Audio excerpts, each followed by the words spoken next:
restaurant. I got him all his signatures in about 5 minutes. Good evening, everyone, and welcome to the Kennebunk Board of Selectmen meeting on Tuesday, the 24th day of March. If you would please stand and join me in the Pledge of Allegiance. I pledge allegiance to the flag of the United States of America and to the republic for which it stands, one nation, under God, indivisible, with liberty and justice for all. Thank you. This evening we have the minutes from March 10th, regular meeting. Are there any additions or corrections to those? I'll make a motion to accept the minutes of the March 10th regular meeting. Second. Motion been made and seconded. All those in favor? Opposed? No. Thank you. Items to be signed, we don't have any. Public hearings. I'll open the public hearings. The municipal officers of the town of Kennebunk will hold a public hearing to act on the following. The Logan Company, LLC, doing business as Logan's Spirits and Eatery, located at 102 York Street for a new restaurant, malt, spiritus, and vinous liquor license. And the Logan Company, LLC, doing business as Logan Spirits and Eatery, located at 102 York Street for a new victualler license. And finally, the Logan Company, LLC, doing business as Logan Spirits and Eatery, located at 102 York Street for a new special amusement permit license. Barry? Yes, staff has been out to look at this site. Still some work needs to be done. The first time they went out, they were unable to connect with the owners. But after having gone through it, the fire chief's recommendation is to issue the licenses conditioned on the final inspections by the code officer and fire department. Remember, when we get these licenses, the way it works is there's roughly 30 days from the time they apply for it. That's why we bring it before you. And sometimes they don't have that work done within that, in the timing. So what we're recommending is that there be just some contingents on this approval subject to the code officer and the fire department inspections, and then I'll report back to you when that's complete. Is there any member of the public that wishes to be heard on this particular company and license? If not, I'll take a motion. I'll make a motion to issue a restaurant, malt, spiritus, and vinous liquor license, a viculars license, and a special amusement permit to Logan Company, LLC, doing business as Logan Spirits and Eateries, contingent on the final inspections by the code office and the fire department. And the issuance of an occupancy permit. And an issuance of an occupancy permit. I'll second that. Motion been made and seconded. Any further discussion? Yeah, I have one question. Yes, go ahead, Al. When we approve these permits like this, when do they physically receive the permit? After they get the occupancy permit or before? They physically don't get the occupancy permit until we've gone through and done all the inspections and everything is approved. So we hold it. Any further discussion? If not, all those in favor? Opposed? Yes. Thank you. The second hearing, the municipal officers of the town of Kennebunk will hold a public hearing to act on the following. Robert Douglas Hart and Tracy Lee Hart, doing business as Auntie's House, located at 155 Port Road, for a new victualler license. Barry? Fire department found no deficiencies, and police department, since it's a new license, there's nothing to report, so our recommendation is to issue the licenses. Is there any member of the public that would wish to be heard on this? Comments or questions from the board? I'll take a motion. I'll make a motion to,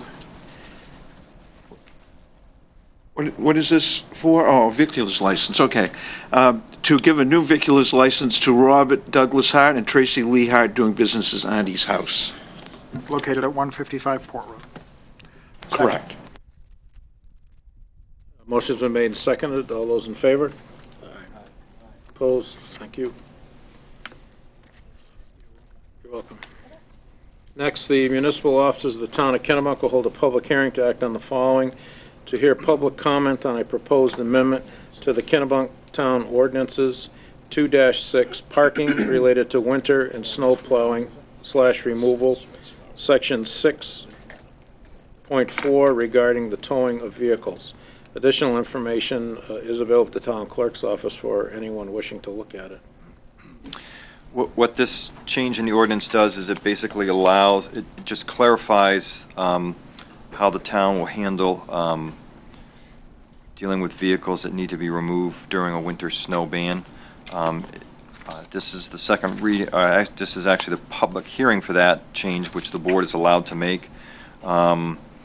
I think that the language that we've put in place will allow us to be more effective and efficient, as opposed to running around to every house in the neighborhood, which is difficult during a storm. This allows us to put that notice with a sticker right on it, and then if it isn't moved within so much time, then we can take it and move it. So it's a much better approach, much more clear. Questions or comments from the board? Questions or comments from the public? I'll take a motion. I'll make a motion to approve the amendments to the Kennebunk Town Ordinances 2.6, parking related to winter and snow plow and removal, section 6.4. Second. Motion been made and seconded. Any further discussion? Not all those in favor? Opposed? Thank you. The next, the municipal officers of the town of Kennebunk will hold a public hearing to act on the following: to hear public comment on amendments to the Kennebunk Town Ordinances, 3-14, solid waste and pay-as-you-throw. Additional information is available to everyone at the town clerk's office. What these changes reflect, showing where we've actually broken the ordinance into a couple different sections to more clearly define solid waste, the pay-as-you-throw program, recycling, and the residential compost area, the 4 different areas that are now going to be offered through the town. The language has been cleaned up. It's basically, I think it's about as good as it's going to get. We'll run through it, and if we run into some issues, we'll bring it back to the board. But I think it covers all the things that we wanted to do, and gives the parameters for the kind of collection service that we want and how we want to have it done. Questions or comments from the board? This is in support of the jump start we're getting actually on the transfer station and taking that over and moving that along. Yes, it would. And they have all of the questions that have surfaced. I know Joel's been pretty good about forwarding, and you have too. You think we have answered every question that could be answered or asked about the carts and the sizes and the ability to back into roads and off from roads and every other thing that can be answered? I do know that 3 members of our staff have been riding in the trash trucks in other communities to see how they function and they operate. I'm going to say, I've talked with Merton and a few other staff members. Most of the people that we've talked to coming in are excited about the carts. We haven't heard real negatives on it. I do know that I believe Scott is driving around on Friday on a lot of the private roads, particularly where there's more than 2 or 3 homes, with the folks from Pine Tree, just to look at them to see if their trucks can go down there, and if they do, is there an adequate turnaround and what they would need to do to change that. So we haven't gotten through that full step there yet. Remind me again what towns they're currently conducting business. Biddeford? Oh, yeah, Biddeford, Saco, Raymond, Scarborough, South Portland, yeah, Westbrook. Those are all, off the top of my head, those are all cart towns. So the arguments that we heard about private roads and the distance to move, I cannot conceive that we're any more unique than any of those communities. In fact, we're probably in better shape than everybody else. And as I mentioned, my mother lived until she was about 85 in Westbrook with that program, and you have to be a little creative. Maybe you have a teenage neighbor that can move the cart for you or something along those lines. And if it's an obstacle, there are workarounds, and I think it will work. It seems to have in every other community. Any other member? Al? 2 things, Barry. If somebody from the public comes in and wants to see this ordinance, please don't show them this. Well, Show them a clean copy that's not all marked up, because it's tough to follow, I agree. yeah, if I hadn't, and anyway, that aside, carts. When do we got to get the carts physically at our house? I'm going to say... Rough guess? Rough guess is in mid-June. That's when they'll start to be delivered. It may be the second week of June. When or how are we going to go about determining what size carts people want?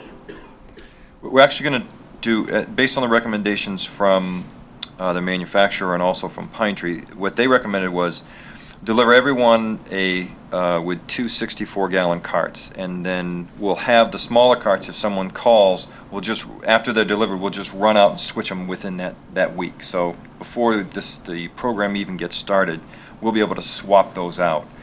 So when we sat down to figure out how many carts to order, we looked at all those other towns that I previously mentioned and tried to figure out how many of those homes had smaller carts. And so what we took that number, and then we contacted in particular the condo associations, because they will, from what we learned is, in those other communities, they tended to lean towards the smaller carts. So we bought enough smaller carts to match what those other communities were doing, which are in some respects larger than us, and what the condos are. So we got enough small carts to switch them out. And what they did in those other communities, they said the best thing was they just rolled out everybody with the two larger size carts, and then all the resident had to do was call, and then they went back and they switched it because it was easier on the delivery implementation to do it that way. I see that as us buying a lot of carts that we're not going to use. And particularly, as I've stated before, I want a small cart for trash and a large cart for recyclables, because I think that is more incentive to recycle. Yep.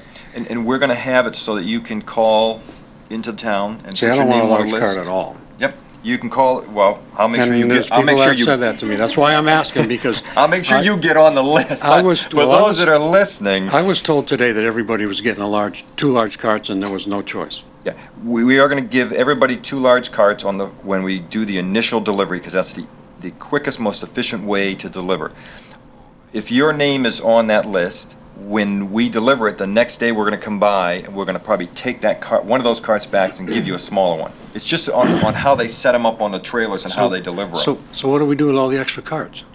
Well, we expect to have probably, I'm going to say 200, maybe 300 of each of those carts extra. Because what, Where are we going to put them? no, well, they Why are stack. we buying something we don't need?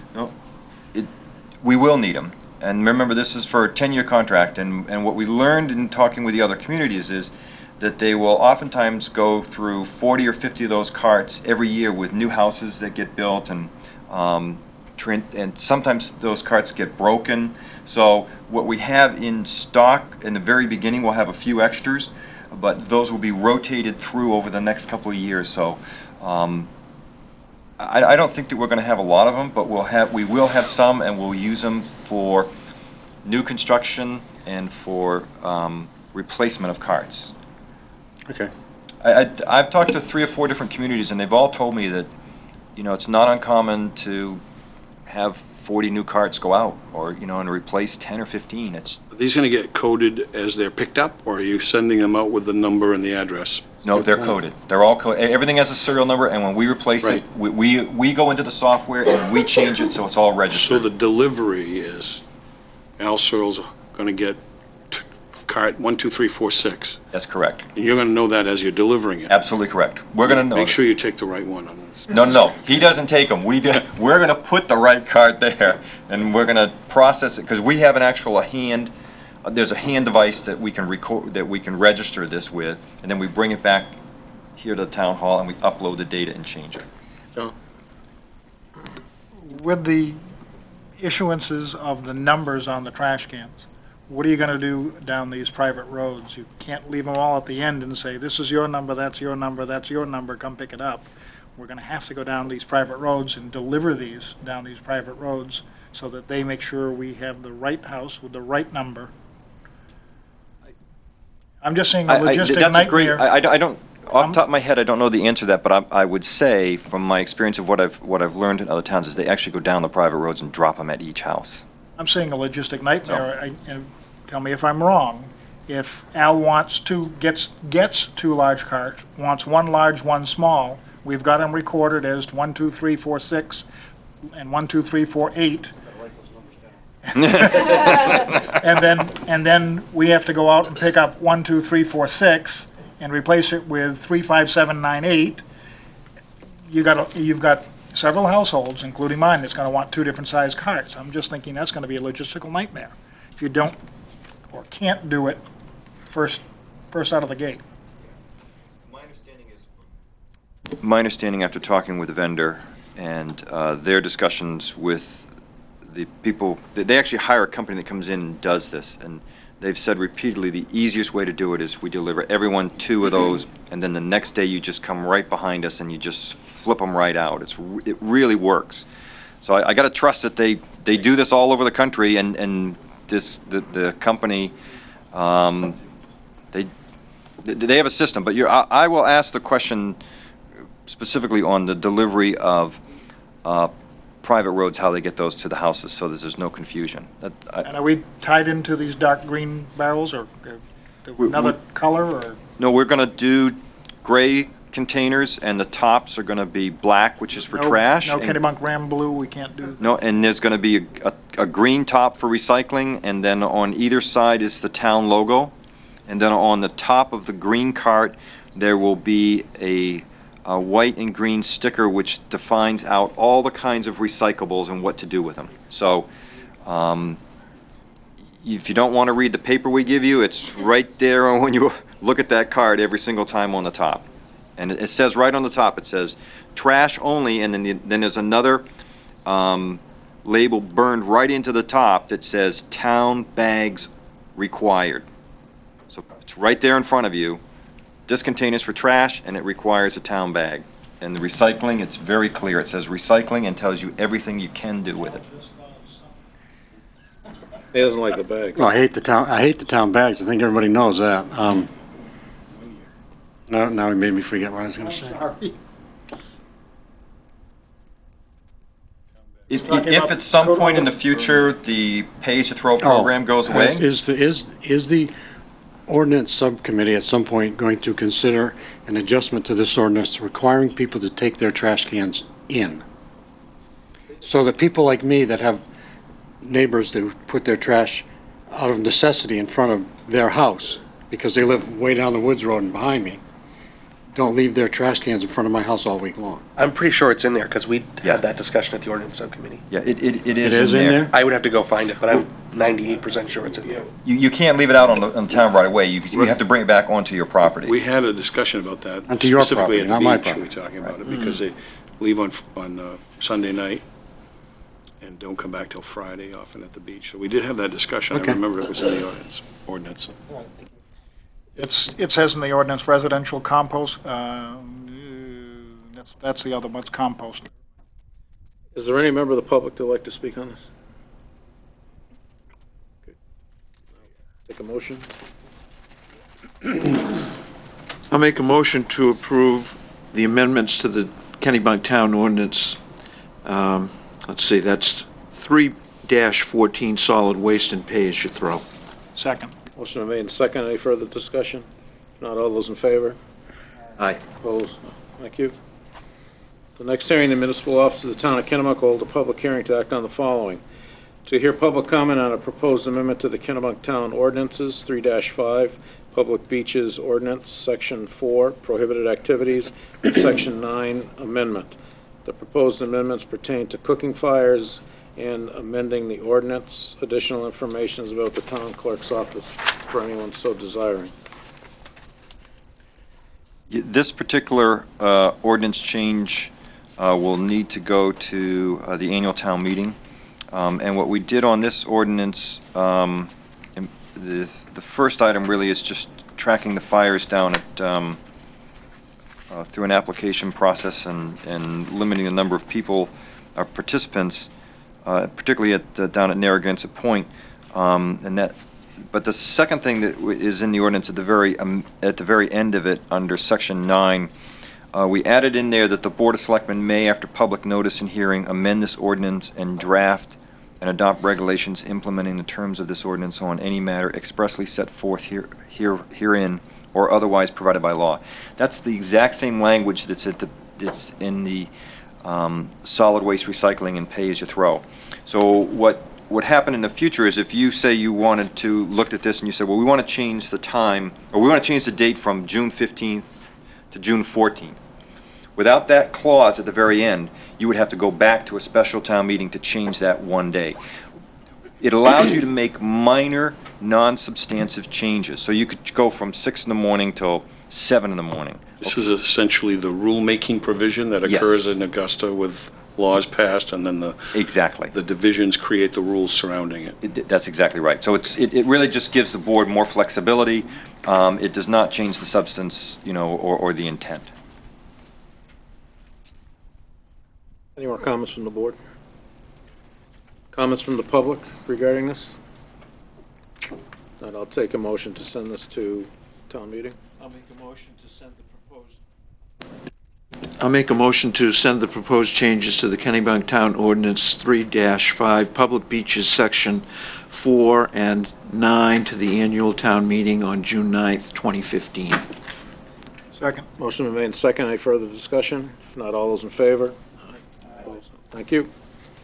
And finally, the municipal officer of the town of Kennebunk will hold a public hearing to act on the following: to hear public comment on all fiscal year 15 through 16 budget questions, which will appear on the annual town meeting warrant, which will be voted on at the June 9th, 2015 annual referendum election.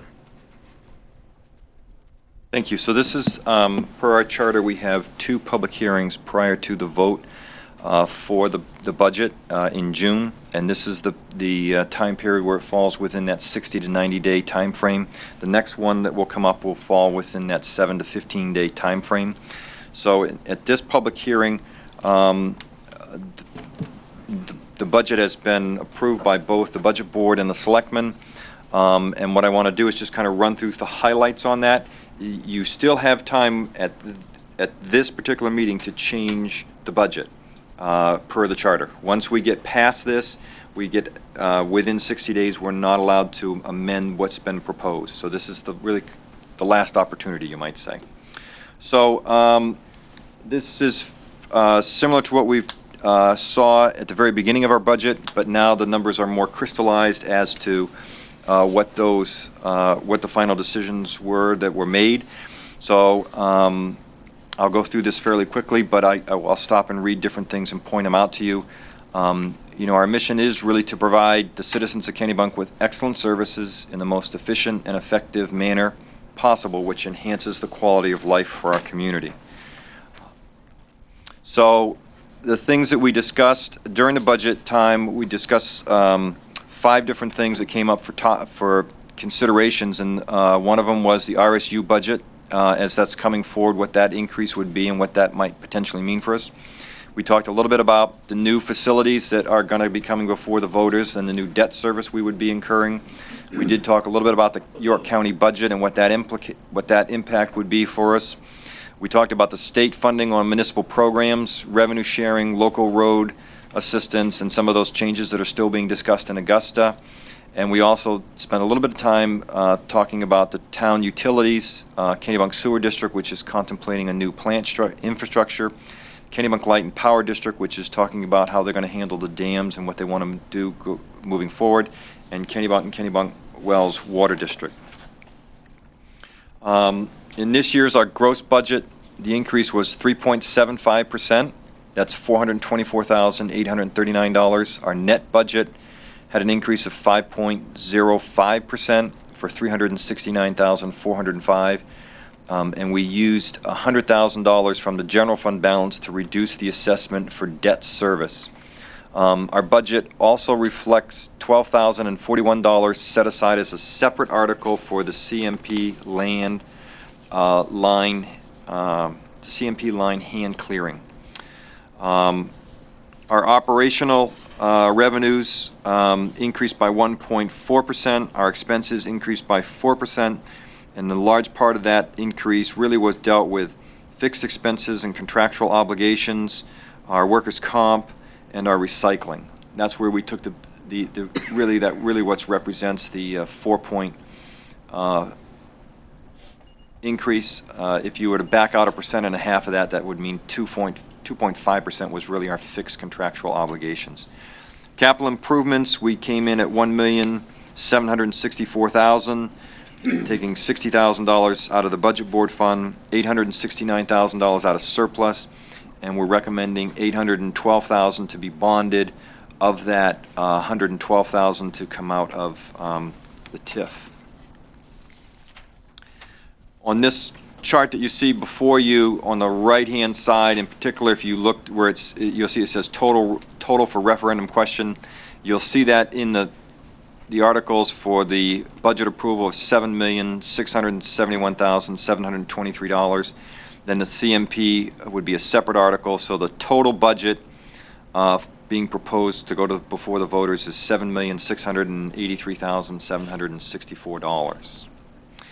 What this chart shows you here is basically how much goes to general government services, how much to public safety, how much to public services, how much is debt, and how much goes to the library. I will note, when you look at our debt service, it's at $719,000 a year. That is exceptionally low. So we have a very low debt service, which is really good. That means we're fiscally very strong. A couple different manpower changes. We put a little bit of money aside to bring in a couple interns to help us with our parks in the summertime. General assistance was a reassigning of some funds to the department, so we could reflect those costs and carry those appropriately.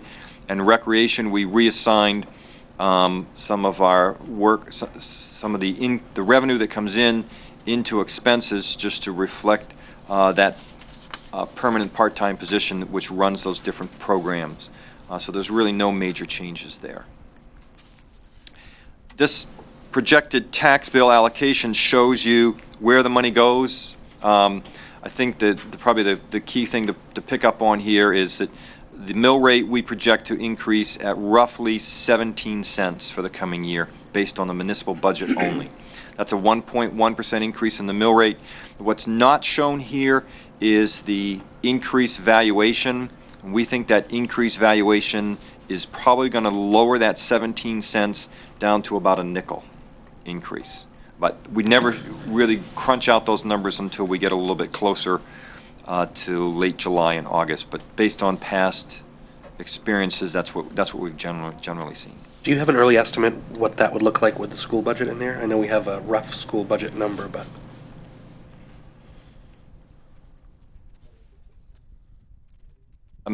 Joel just indicated to me it's probably about another 15 cents based on the school budget. What about their proposed construction plans? The proposed construction plans, I think, were about $1. about $1 on top of that, if it was approved. It's $1.15. It's a guess. I understand it's a guess, Joe. I know that. $1.15 to maybe $1.25, I think. It all depends, because the school budget is a separate approval from the school building projects. Right. And we have no control over that, by the way. Fixed cost. So what this page here is just showing the uses of the unassigned general fund balance, capital projects, vehicles, equipment, and reserves for projects and equipment. We set aside $869,000. Reserves for future debt service, we set aside $312,000. Just a little explanation on the reserves for future debt service. What we always try to do when we're budgeting is, we know that when we issue a bond, we don't end up receiving that payment, or we don't have to pay for that payment till the following year. So we always set some money aside anticipating that, so we don't have these spikes in the mill rate. We actually cushion our walk into that, so that the mill rate it doesn't jump up and down. It's just a finer way of budgeting to anticipate those changes coming forward. We do refund whether it's the budget board or the selectmen's capital reserve account and emergency accounts when they're lower. And this year we're putting $50,000 back into the budget board capital reserve account, but those other two accounts I mentioned we're not reimbursing. We're not putting any more money in because we don't need to. They were adequate. Deficit for the pay-as-you-throw for the fiscal year 2014, based on our audit, is $8,613. We're anticipating, and we just set aside $50,000 for next year. Hopefully, we'll have that will be lower once we switch over to the new new system with the carts and everything that that may drop down, which would Do be we great. foresee this new cart system to be operating without a deficit, or are we going to still be in a deficit? Our hope is without a deficit, but we'll know.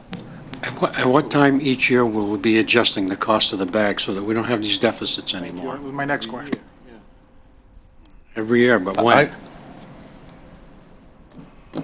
Generally, we've done it in budget time, May, from February to May.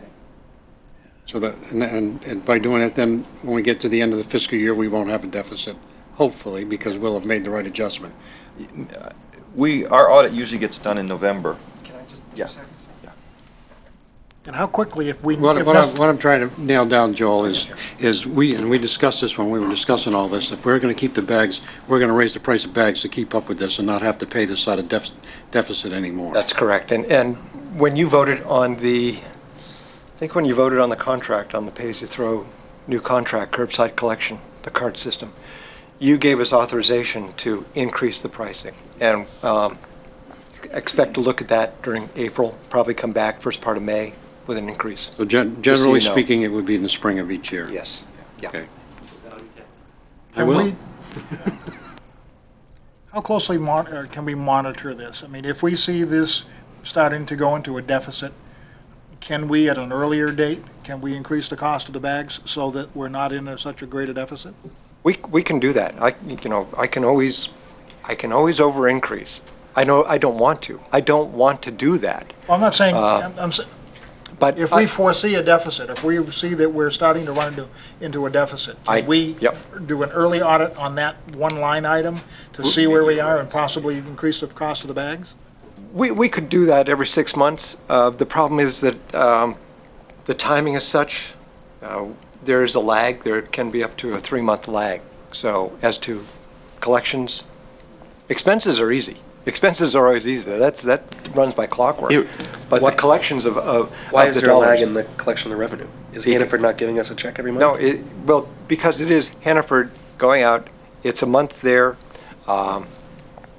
6 weeks, 8 weeks, so, and then time to sit back, digest it all, reconcile it, bring it back, and look at it. As opposed to looking at each year, So we have an AR problem. no. When- No, it's not an AR 90 days problem. to collect. But if, say, the suppliers, Hannaford, who else, Extramart, if they don't order on a regular basis, and some of them don't, some of them drop down to almost zero, they'll order in a mad dash. Other times, they'll order as they should. So do we don't distribute them, we have a supplier that they order directly through? No. We distribute them, but we only distribute when they ask for it. So if they're not asking for it on a regular basis, then it skews the information we're doing. When we come to the end of a cycle, Yep. and you're recalculating the cost for the next cycle, if there is a deficit, we can take that deficit and build it into the cost of the bag so that we're not rating surplus for it. Right. Yes. We Yes. could do that. Because that's going to be can- my intent. Right. That's mine too. And we'll have a better handle on it because we're gonna watch it. But you're right, Al, you can factor it in. If you This has look gone on like, long enough. it looks like you're down $6,000 where you Right. increase it in the next quarter. Right. Yeah. Oh, absolutely. Yeah. Yep. But what I don't want to do is have constant increases, because then that gets the suppliers confused. Yeah, I Okay. understand that. Here's the new increase, and some will, I'm almost certain we're going to have an increase every year, we'll do it every year. at least once a year. Doing it twice a year would get, people would Well, suddenly be. that's why I asked if we couldn't just build that, if it's a minor deficit, just build it into the next cycle. When I do the number crunching for the month, for April, May, I'm going to project out what our future costs are and project out our sales. I think our single stream recycling is going to actually take a dent, or create I a wouldn't be dent in the surprised. cost of trash. So we actually may come out better than we think. wouldn't be surprised. I just don't want to see this deficit. I don't disagree at all. Dick, that's true. However, just keep in mind that a good portion of our pay-as-you-throw costs are fixed costs. The collection, the curbside collection, is a fixed cost, Yeah. as opposed to tipping fees, which are a variable cost. So that's one of those issues. If fewer people are throwing things away, but are recycling, more recycling, then it skews the price up. And So- we don't have a, I know there's a lot of people that aren't going to know what I'm talking about, but we don't have a GAT to worry about anymore. That is correct. correct. That's a correct. big help to us. That's a huge. That's huge. That's huge. Right. Because that eliminates a fixed cost. Right. They reduce it down to a variable cost. That's, for those that don't know, that's gross annual tonnage, and that caused us to pay for trash that we may not have even been throwing away. We can always avoid the deficit too by just rolling it right into the tax bill. Oops. Whoops. Well, it's going to be taken up within a year, Right. so. We're gonna look at it in a year. That's Dick asked that we use a 12-month period to get some Yeah, in a year. statistics. It disappears in a year. Well, we had that discussion. Right. Okay.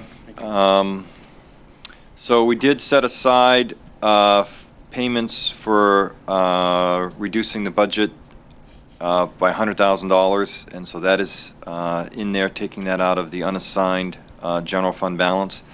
But the total use of general fund balance is $1,390,113 for a summary.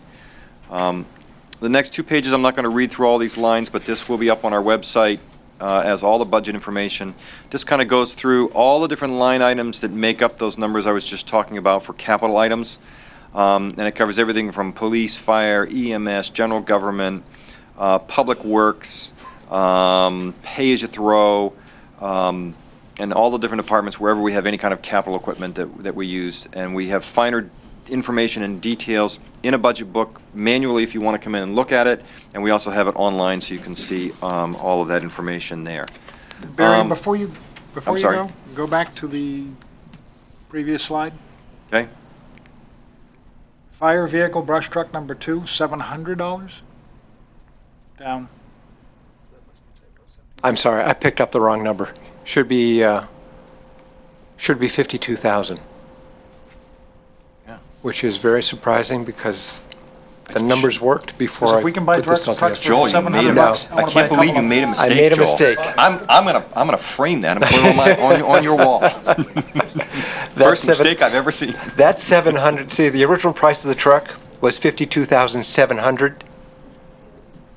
That 700 is correct. If you go, Barry, if you go forward to the bond, keep going, and look over on the right-hand side down at the bottom, the balance of that truck, 52,000, is there, because I can't bond $700. Still don't have an error. So we had to take surplus money to make up the difference. There it is. Very good, Joel. Thank you. That was impressive. Nice save. That was a fabulous Barry, did you wipe his save. brow? That was a very good save. I got a checkbook. You want to come over? All right. New debt bonds proposed. Infrastructure and parking lot, $376,000. Vehicles and equipment, $340,000. Fire department brush truck and public services truck, $112,000. Total new bond debt being proposed, $828,000. $112,000 of this is going to come out of the Alfred Road TIF, and that was that special utility corridor that we put together. So that's worked out really well to be able to fund those couple of those vehicles through that specific TIF. Capital projects, this is another way of looking at that same data, showing us what we're looking through to do through borrowing. I won't read through all of this, but again, this is online if you want to take a look at it. The budget timeline, we started in January. Our first meeting on the budget really ran through February.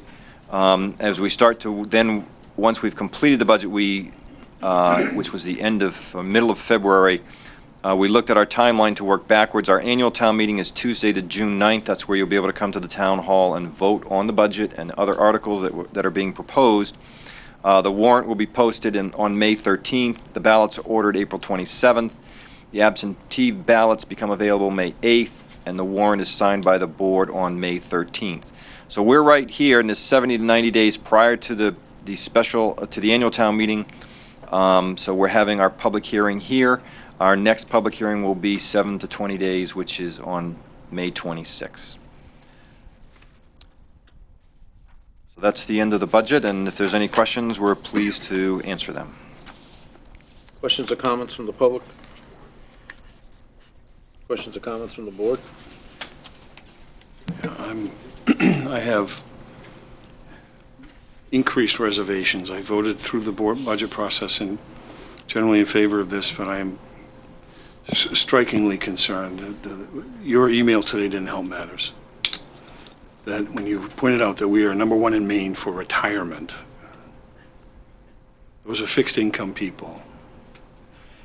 We have a lot of doctors, we have a lot of medical facilities, we have a lot of those things, and it just struck me that this is really pushing hard against a population that is aging, and at the same time, this, you could take that same discussion down the road with the school department, which I, at this point, don't want to reopen that can of worms, but I do have some very strong reservations, and one of the things that I still am frustrated by is that I think that we have an opportunity to mitigate some of this through shifting out of TIFs and into general fund, and I know that sounds like it's insignificant, but I think it could take a bit of this away, and we didn't do it. That's just my... That's that one point that Dick brought up at the end about shifting from the TIFs was something that I had mentioned earlier in conjunction with him, that and as soon as we're done here, I don't know when, as soon as we can get it on the agenda, we need to start the process of looking at the utility TIF corridor, because I, for one, believe that that takes in a lot more money than we're going to need out of it, and we can take a good portion of that and put it back in the general fund, which helps alleviate some of this. It's I don't know how long of a process it is, but it's certainly not something we can do in a week. Just so you know, in that utility corridor TIF, 2/3 of all the funds coming in from that go actually into the general fund. We're only keeping out 1/3, and we can go. I'm well aware of that. Okay.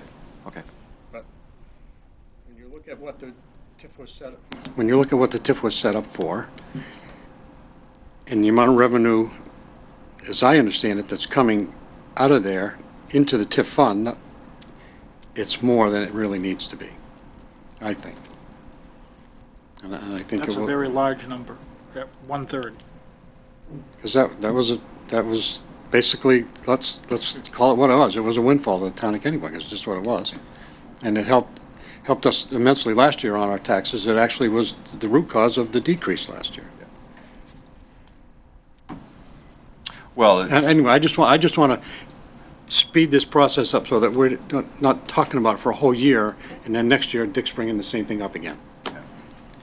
You know what I'm saying? yeah, we can definitely bring it back and go through that. As much as I hate saying, you know what I'm saying? Yeah, the money that comes in from that, on the utility corridor, that 1/3, we have allocated back out to, I believe, all of the emergency vehicles that we identified and/or work vehicles to purchase. Now, if we didn't purchase them through that TIF, and we put the money directly into the general fund, we would still be with that same question or dilemma. Do you want to buy those through the general fund? That's exactly true, Barry, but to me, that just dodges the question of looking at the TIF and seeing exactly what it brings in, as we've seen it in our budget books, and what we really need to spend out of that TIF to buy this equipment, and how much is left over. And that much that's left over, I suspect, is a pretty large amount.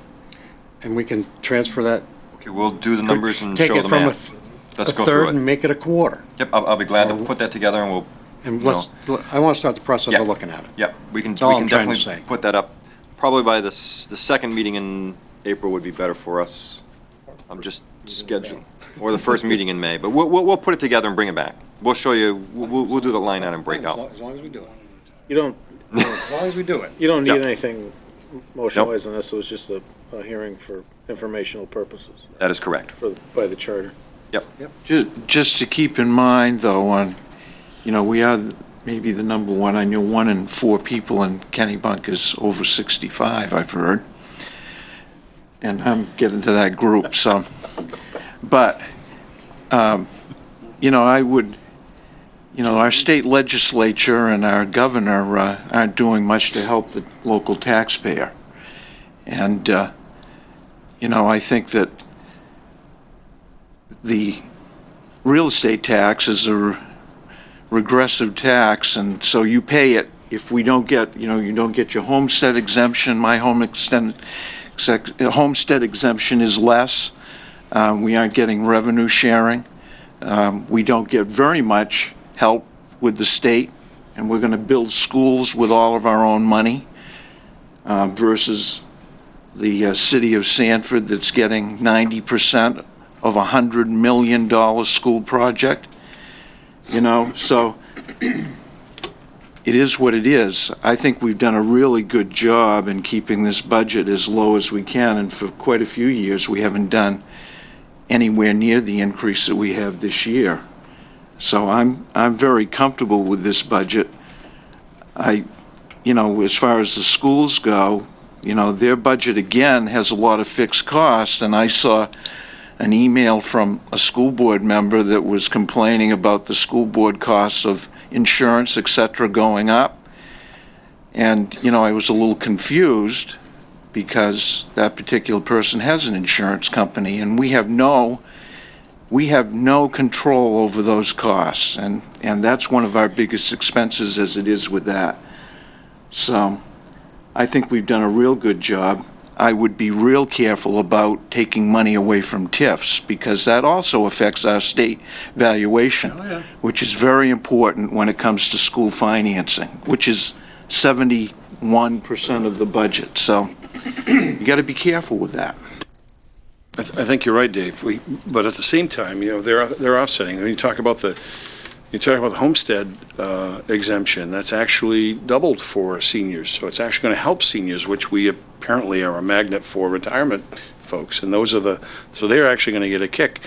We also have some offsetting items in the works in the legislature, and I'm hopeful that we will get to the point of a local referendumed sales tax. We're a tourist industry. We could offset every expense that we are missing with a local half-cent sales tax in the food and lodging industry, which would be almost no impact to the local residents, but a significant revenue driver for this community. And a significant impact to the businesses.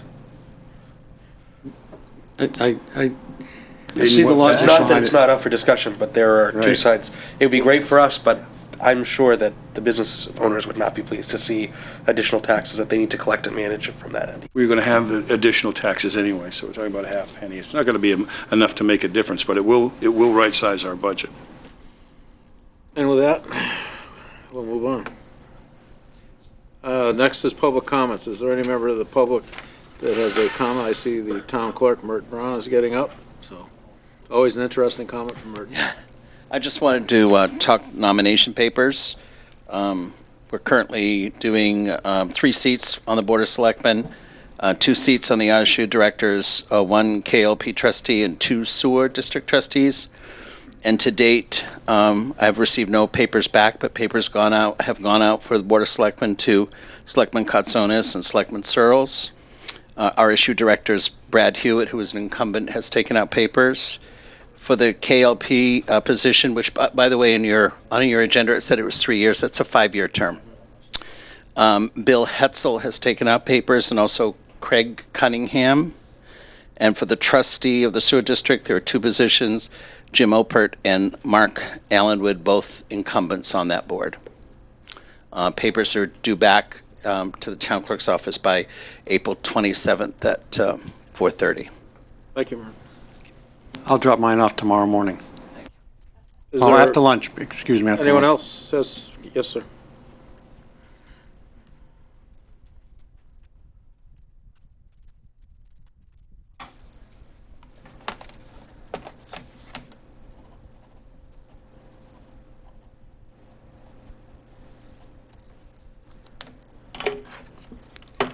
Hi, thanks. So my name's Shiloh Schulte. I live over on Park Street. I was here, you may remember, I was here at the last meeting. So after the last meeting, I reached out to the board with some questions following up on the discussion we had about the siting of a new skateboard park at Parsons Field.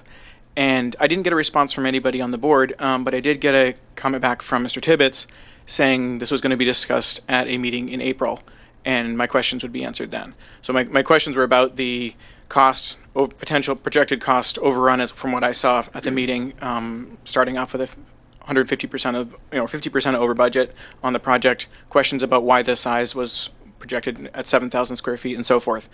Apparently, those are going to be addressed at the next meeting. But the concern that a number of other residents and I had about this project we wouldn't be able to address those. We wouldn't be able to get a question on the June warrant if we wait until April. So I went ahead and we started a petition. Just wanted to inform the board that we're doing this. We started a petition asking the question, do you favor the town allocating green space in Parsons Field to construct a new skateboard park rather than improving the current skateboard park? So this was specifically designed to be just to put the question before the public, not to say, we don't want a skateboard park in town. It doesn't bring up any budget issues. It doesn't bring up anything else. It just says, do you want a skateboard park at that location? And so our goal is to get that onto the June warrant and put it before the town as a question. I would have hoped that the board would just accept that put it on the warrant, but we're going to go ahead with the petition. And that's moving along. Most people I've talked to have been very supportive of putting up in front of the town. Whether or not they're supportive of the park, they think it's a good idea to put it to the vote. So if anybody on the board or anybody in the room, anybody watching is interested in signing this petition or talking to me about it, I live over in Park Street right next to the old school, the new apartment complex there at 18 Park Street. My number's 502-0026, and I'm Shiloh Schulte, and I'm happy to talk to you about it. Thank you. Thanks. Anyone else from the public? Yes.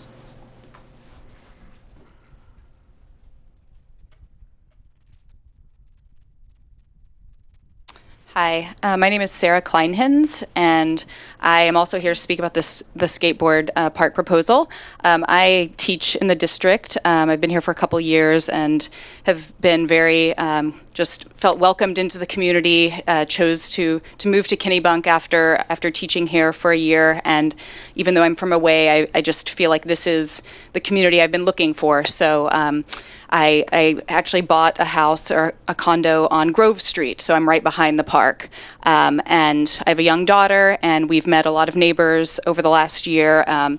Obviously, we've taken advantage of our wonderful central location. We go to the ice skating rink all the time. That's an amazing development in the community. Walk to the library, the farmer's market, and obviously the park. And I just wanted to express my concerns as well, as I've started to talk with some of my neighbors, hearing about the skateboarding park.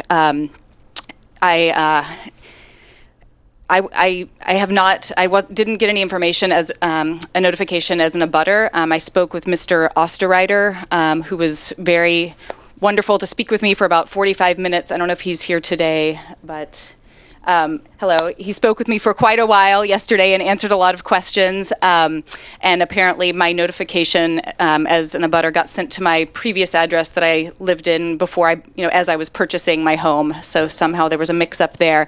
But as I've started to talk to my neighbors, I just wanted to kind of get a sense of, what do people think about this? All of us who live, we abut the park, and the reaction has been either I have heard something about this, but I didn't know this plan was going forward. Or for the people who do know more about it, everyone has been pretty adamantly opposed to this idea. So I guess I just wanted to express that there doesn't seem to be a lot of support in the immediate neighborhood for this project. Those of us who, I look out of my window, my back window, and I see the playground. I'm right behind that patch of woods that separates the playground from Grove Street. So, my daughter and I walk to the park through those woods all the time. And so, we can obviously see straight through and hear a lot of what's going on right there. And so just wanted to express that there doesn't seem to be a sense that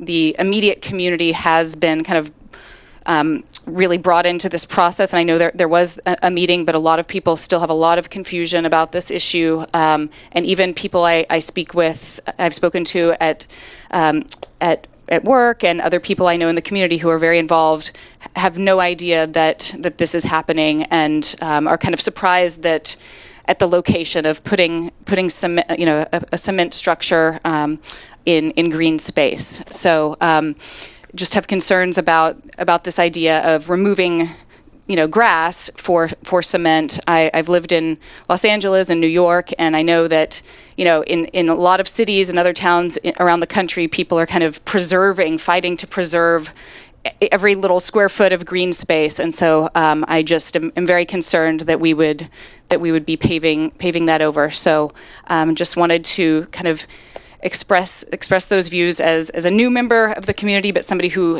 wants to invest in this community and be here for the next 30 years as somebody who's not of retirement age yet. So, all right. Oh, sure. Thank you. Thank Anyone you. else? Okay, next we'll move on to acknowledgements and announcements. June 9th election information, which Merton did cover, but I'll go over it one more time. Nomination papers are currently available for the following Board of Selectmen: three-year terms, RSU 21 directors, 2 3-year terms, trustee KLP, 1 5-year term, and trustee of the sewer district, 2 3-year terms. The nomination papers can be picked up at the town clerk's office. It must be returned by Monday, April 27th at 4:30 p.m. Minimum of 25 signatures must be obtained, and you can call the town clerk's office at 604-1326. Next, we would like to welcome the new EMS division chief, and Barry, I'll let you and the fire chief go ahead with this announcement. Sure. Yeah, you would, always not great to associate a name with a face, and John Brady is here tonight with Chief Rowe. John is our newest employee for the EMS division, and he started on March 16th. He's been with the City of Portland for over 30 years and has a tremendous depth, not only in teaching EMS, he's a nationally accredited paramedic, teaches adjunct professor at SMTC, and also has taught classes at various levels throughout the industry. So I'll let John say a few words, and you can put him on the spot. Thank you for putting me on the spot. Thank you for the opportunity to say hello to everybody. I'm learning a lot of new faces. It is true, I am new to Kennebunk. This is my second week, my second day of my second week, and I'm enjoying it. I'm very excited. There's a lot of challenges ahead of me.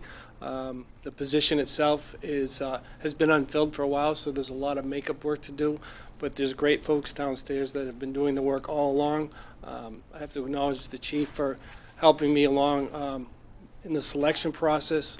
It was fairly rigorous. I've been through a couple interview processes, and this was probably one of the better processes that I've seen, and looking forward to serving the public for years to come.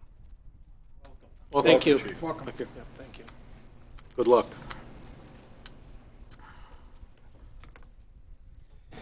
Next, we would like to thank the ice rink volunteers who have donated their time this winter at the Waterhouse Center Ice Rink.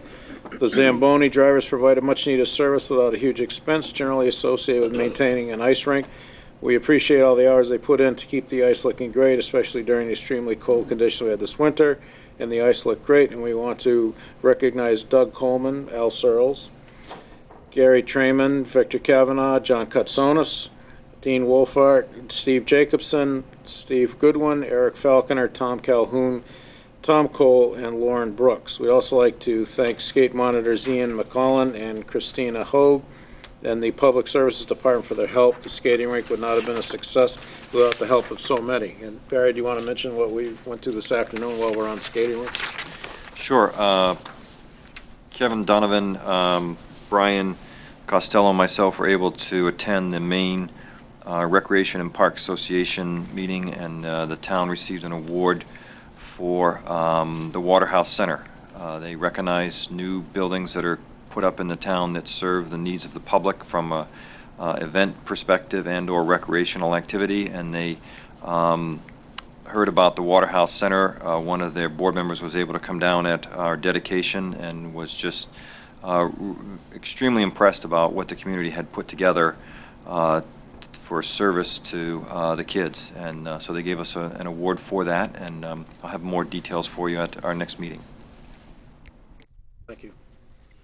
Next is time-sensitive business. Discuss liquor license under special amusement permit renewal applications. First one, Destination Catering, located at 35 Fletcher Street, for a renewal of a qualified caterer, Vinous Spiritus and Malt Liquor License. This is that revised structure that we talked about, that if there were no issues with any of these permits, that we would not be putting them out to a public hearing, but we would be putting them on our agenda. They'd be posted, and it would be publicly known that way. So this is the first go-around at that. And so as you can see on Destination Catering, there's no issues, and staff is recommending to issue the licenses. Any comments from the board? Are we combining all three of these in one? Yes, you could. You want to do it all at once? I would just as soon if the chair Well, we've done grants me that Destination wish. Catering. The second one up for tonight is Federal Jack's, doing business as Federal Jack's Brew Pub Incorporated, located at 8 Western Avenue, for a renewal of restaurant, vinous, spiritus, and malt liquor license, and a renewal of their special amusement permit. And the third is Peggy Liversidge, doing business as Kitchen Chicks Catering, located at 41 Water Street, for a renewal of qualified caterer, vinous, spiritus, and malt liquor license. And as the town manager pointed out, there are no issues with any of these three companies, either with the fire department or the police department. Any member of the board have anything to offer? Any member of the public? If not, I'll take a motion to approve. I'll make a motion to approve the three stated above by the chairman for renewals of the liquor license. Second, Barry, we don't need these spelled out in the motion. Nope. Okay, thank you. Motion been made and seconded. Any further discussion? If not, all those in favor? Opposed? Thank you.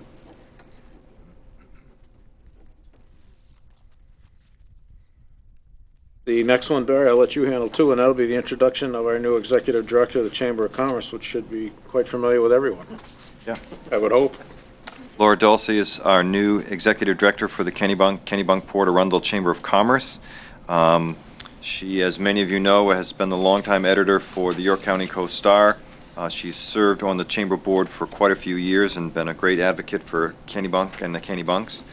So Laura is now leading the chamber, and we're really excited to have her and have her skill set in working for the towns, and particularly for Kennebunk. And she's here to share some of the different things that the chamber's been doing within Kennebunk. Welcome, Laura. Thank you. Good evening. I apologize in advance for my mouth breathing, but like many of you, I have this winter plague. So I just wanted to come tonight and talk to you a little bit about what we've been up to at the chamber. We have a whole new staff. We've been there just about 2 months now, and I guess our number one promise right now is that we will be the same staff that you will see next year. We realize that we've had a little bit of a revolving door, but the door stops here. We are definitely changing, I think, a little bit the way we do business. We really look at our job as connecting the community, whether that's helping to do some events. We've been meeting a lot with Kennebunk people and town officials, and connecting businesses to each other. We have a number of new businesses that are coming in, and we've been able to meet them and connect them with other new businesses in the area. So that's been a really great thing. We're seeing really positive things happening, especially here in Kennebunk, with businesses excited to get started, down where Bartley's is, with the bakery coming in. So some nice things going on there. But more importantly, we believe that, bringing the community together, whether it's through business events, whether it's through our newsletters. We would encourage you all to sign up for our newsletters. I think we have sent out somewhere in the vicinity of 20 since we started there. Some of us like to write a little, so we like to communicate with people. But we have also gone to about, I would say, probably 15 meetings in the first 60 days as well, to really talk to people, hear what people have to say, to find out what people need from the chamber, and what people are looking to do in the community in ways that we can help. So I guess that's my big message, is to really talk to us, give us feedback, let us know what we can do for you, both as residents of the town, as business owners, and as officials. I would also love to tell you about our first job fair, which is coming up next Thursday, April 2nd, here in the auditorium. And thank you to Barry and Matt and Carolyn for helping put that together. We started hearing from a lot of businesses in the last few weeks that they have a lot of job openings. Unemployment is down, and they're having trouble filling some spots.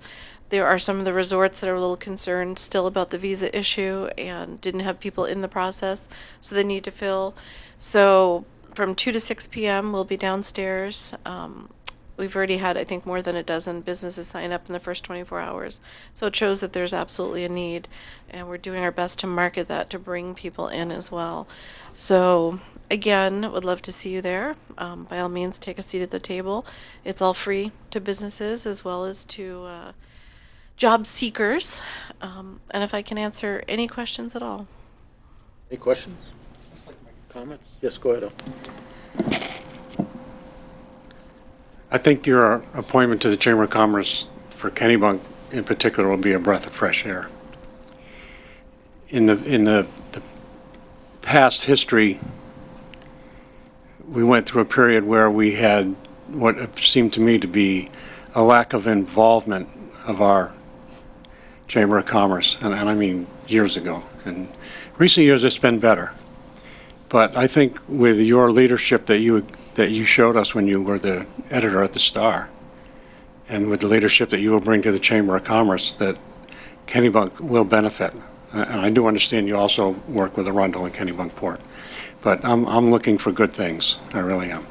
Well, thank you. I And thank you appreciate for taking the job, really. that. Thank you. I love it. I have Anyone to be else? honest. So. I'd just like to publicly applaud the Chamber since you've taken over.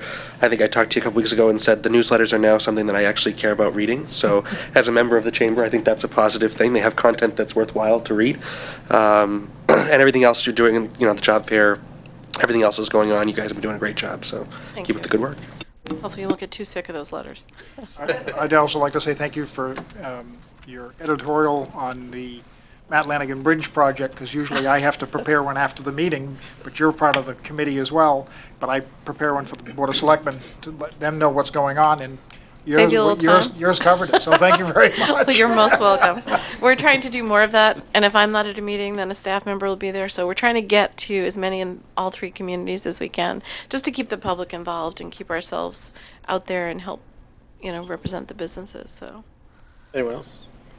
I just want to welcome you. Thank you very As I said much. before the meeting, when we were off air, I was really happy to see you. I think you've got a great personality for it, and I know that you're out meeting the public, and I think that's the biggest thing for a Chamber of Commerce, is to get out. And for those of you that don't know, Laura's daughter is a brand-new state trooper with the New York State Police, and having spent 30 years in this one, it's always nice to see qualified young people, especially women, getting into that field. So congratulations, Mom. thank you. So proud. Thank you. Can she get season tickets? She's a rookie. She's a Not rookie. quite Next yet, year? Al, but I'll let you know. You do. That was the big question of the meeting. I think Dad's going to want them first.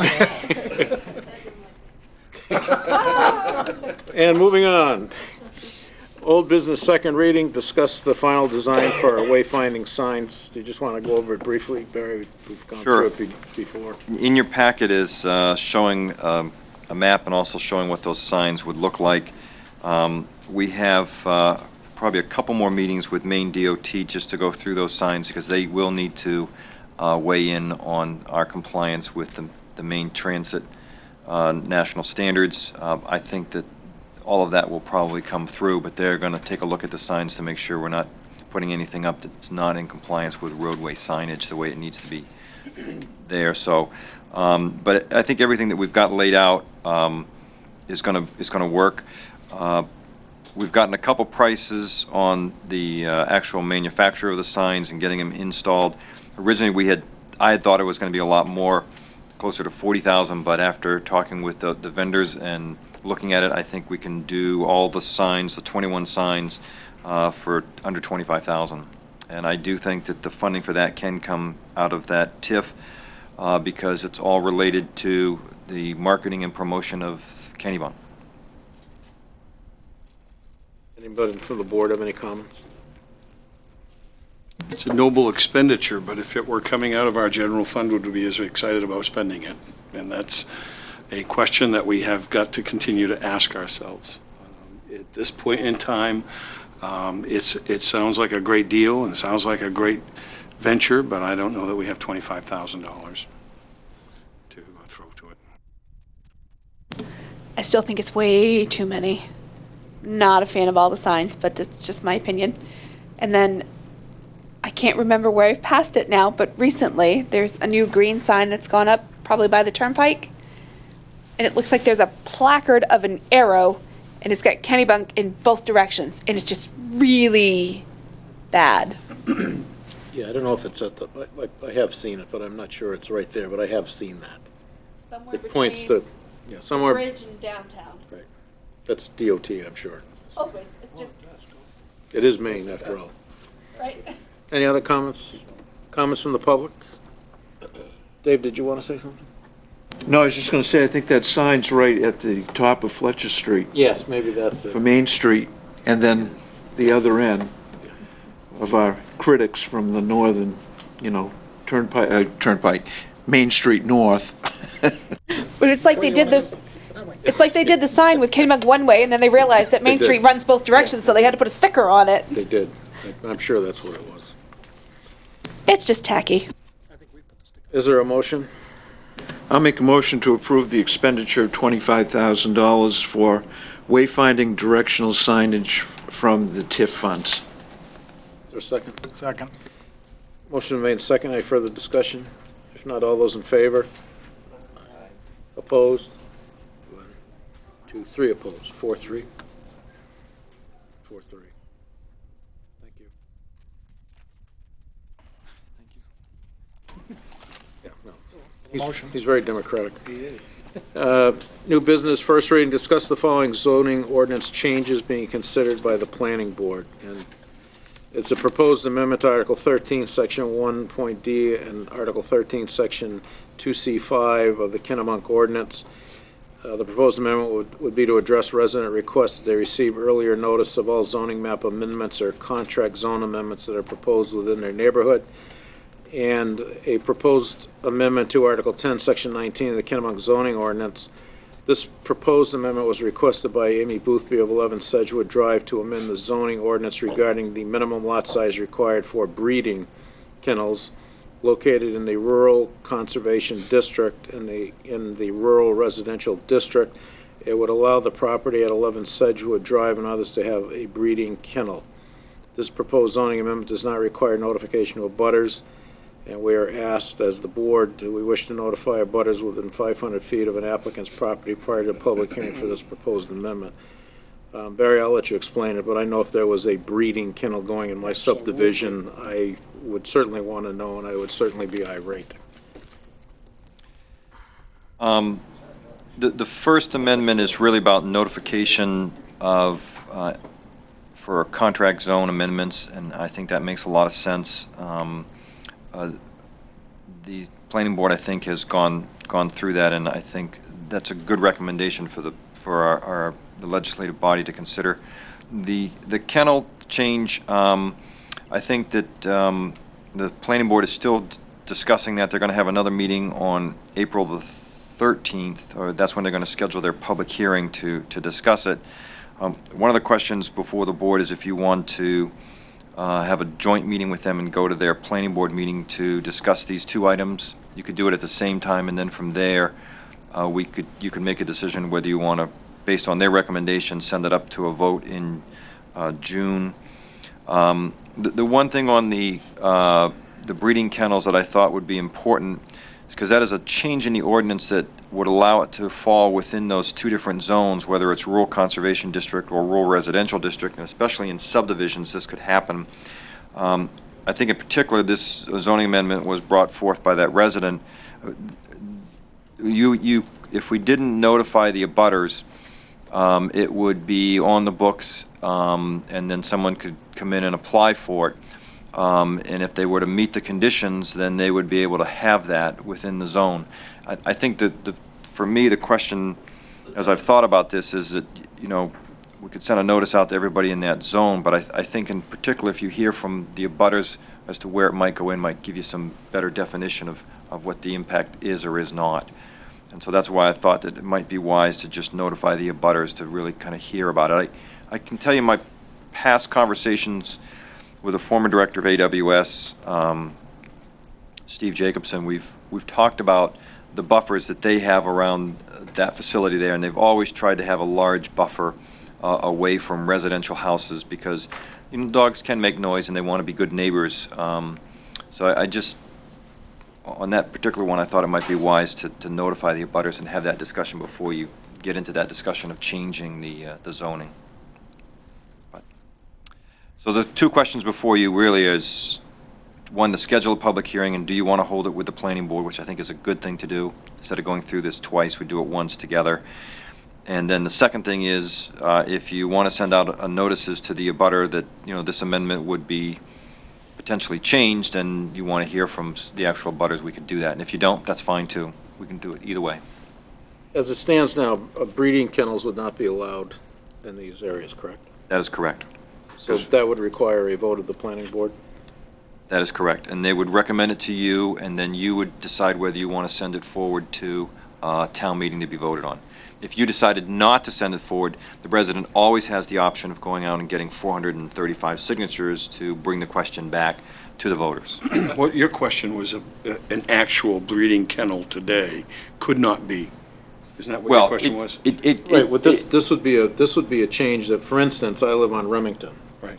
This would allow someone, I take it, if I'm reading the language correctly, in Remington to go ahead and have a breeding kennel on Remington Way. If they had a 3-acre minimum and they met the requirements, they probably could, but. Right, because I know, I live in somewhat close proximity to the rescue league, and depending on the wind and everything else, I can occasionally hear the dogs too.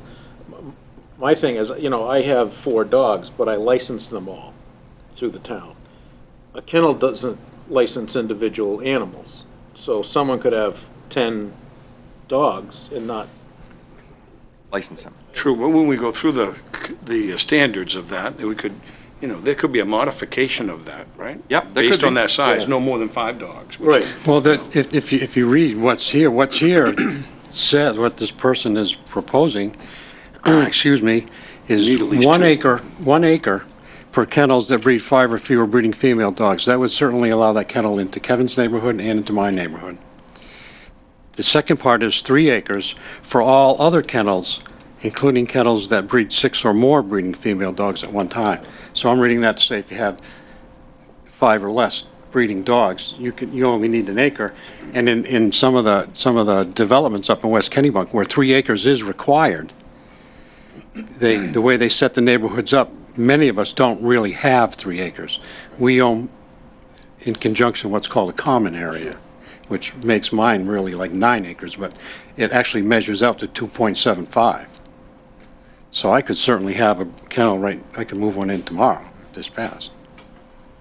And so I think that anybody in those. That was the request, it's not necessarily what has to be approved. Exactly. Oh, that's true. Right. That's true. So it's worthy of discussion, I think. Yeah. Right. No, Chris, you're smiling, you must have some. You hit it in the head. I think the discussion with the planning board is very appropriate because those issues will all be brought up that night. Right. And notification then is going to get the most feedback that we could hope for. Absolutely. So in essence, we're looking to have a hearing with the planning board. And Does this proposed wording come from the petitioner or the planning board? That is the third version of it, but it is from them, version, yes. and- It's been modified a few times. by them meaning petitioner or planning board? The petitioner and ultimately through their attorney. Is it normal for us to, if someone requests a zoning change, to just notify their neighbors? No, it's not. And Yeah, are we going outside of our normal process to send them? Not that we shouldn't be talking to these abutters, but are we setting ourselves up for future precedent? Whereas if I wanted to open a restaurant on Bourne Street, which is not, well, I guess it might be allowed, I don't know. But we are going outside our normal process, and the only reason I put it in here and recommended it to you is that I just know over the years the number of complaints that I get from dogs that are barking too much. Yeah. Our noise ordinance doesn't regulate it, and I'm just really fearful that if we'll either have the howling before or after. And I'd rather have the howling before and put it all out on the table so nobody is going to come back and say, I didn't know. I'd much rather have everybody sitting in a room saying, I understand this and I'm okay with it, fine. But boy, the howling afterwards will be Well, intense. in my mind. It's easy to just put it out there that we send every abutter a notice, and if they don't show up, that's their own fault. But at least we've sent the notices, because I agree. And still- I think dog noise is a serious issue for some people. But For some people, it is, certainly. Yeah. Chris is constant with his theme, which is we're charged with doing a job and we should do our job. And you haven't changed your course. But you can go sit at the end of the driveway and listen. But as we all know, as many times as we talk about any given subject at this table, someone will walk up here to that podium and say, I didn't know anything about this. Like, It's the absolutely going to skateboard park happen. is the classic. Oh, yeah. So in essence, does any member of the public wish to be heard on this with respect to us having a public hearing of the planning board Anybody other than Merch? or a butter notices? You about licensing of kennels, not this particular kennel. Yes. But you can have a kennel in Maine with one dog. You can only get a kennel license if you are breeding, showing, selling, or training. So you would come in, and I would send the dog officer who would inspect your kennel. She would sign the form, and then if you only had one dog, you get one tag for one dog. You can have up to 10 dogs in a kennel, but a kennel could have 3 kennel licenses. So if you had 30 dogs, then you would have 3 at $42 each. What, I'm guessing it's obviously cheaper to license a kennel than the individual dogs? It is, yes, that would be the case with, particularly with, if you had 10 females, that would be $110 versus the $42. But I don't think anyone's doing it for the money part. They're doing it because I think there are certain requirements if they're doing any of those things, the training, breeding, in order to sell them. I think that's really the reason they're doing it. And also they need a facility that's approved by the animal control officer just to kind of manage that many dogs. What if it's primarily a boarding kennel? Boarding is not one of the issues that I know of, and that's breeding, selling. So a boarding kennel doesn't training. need to be licensed? The one in As a West kennel? Kennebunk currently does not have a license, and I don't believe Right. one is required. We have probably 4 individuals that have more than 10 dogs in town who do not have a kennel because they don't wish to have one. They just have 10, 11, 12 dogs just to have that many in their house. Do you know how many kennels we have? We have 1 licensed kennel, One. and it's been licensed for a number of years. Thank you. So just that perspective. No, that is a different perspective. Okay. Thank you. Is there anyone else, public or board? Now, take a motion on each of these. I'll make a motion to schedule a public hearing with the planning board on Monday, April 13th at 7 o'clock to hear public comments on the 2 proposed zoning amendments, and also to send abutters, notices to abutters within 500 feet of the applicant's property at 11 Sedgwood Drive regarding the proposed amendments to Article 10, Section 19, breeding kennels. Was that 2 separate motions or one? Well, I put it as a combined because just, it'll get Okay. everything, because that'll get the notices sent out. You want to vote on that separately, Al? Is that what you're asking? I'm not asking to know, I just wanted to be clear on how he made the motion. Any further comments? Both motions have been made and seconded. Is there any additional comments? If not, for my perspective, I would like to vote on these separately, just for the record. The first one will be to the public hearing with the planning board on Monday, April 13th. Could I see all those in favor? Thank you very much. And the second one will be the one to send out abutter notices within 500 feet of the applicant's property at 11 Sedgwood Drive. All those in favor? Opposed? Thank you very much. Next is to discuss forming a public safety building exploration committee. I know that I've mentioned this prior to budget, and it was hinted at the budget. At workshops, the board has discussed the formation of a long-range public safety building exploration committee. In this year's budget, monies were allocated to begin the process. The working committee should include 3 selectmen, the fire chief, police chief, finance director, and the town manager. Did you have anything other than that? I think you could also add in there Chris Ostrider, our community development town Yes. engineer director. He doesn't serve on enough. Get him involved in something else. Yeah. Good move. Yes, Sal. I would like to be part of this committee, but before I get appointed to the committee, I want to make it clear that I am not 100% in favor of this idea, and I haven't been from the beginning. I've just sat here and let the ball roll because it seemed to be what the consensus wanted to do. I think it's important for someone to be on this committee who's not at all gung-ho thrilled with the idea, but is at least opening to listening and discussing the idea and how the plan is laid out. My reservation, so that you know what they are going ahead of time, is I can only see one building large enough to house the police department and the fire department being stuck somewheres out in West Kennebunk or up in Alwive or something like that, where you can get a piece of land that big. Because it's certainly not available in the downtown. And being somewhat of a traditionalist, I believe that the police station and certainly the central portion of the fire station belong as close to, if not in the downtown, whenever possible. I think, and since I brought this up originally, I think in looking at what might come down the road with open buildings, I think there is a way to do exactly that. Well, I'm willing, like I said, Kevin, I'm willing to look at it with an open mind and find the best possible solution. I think originally, and I'll let you speak in a minute, Dick.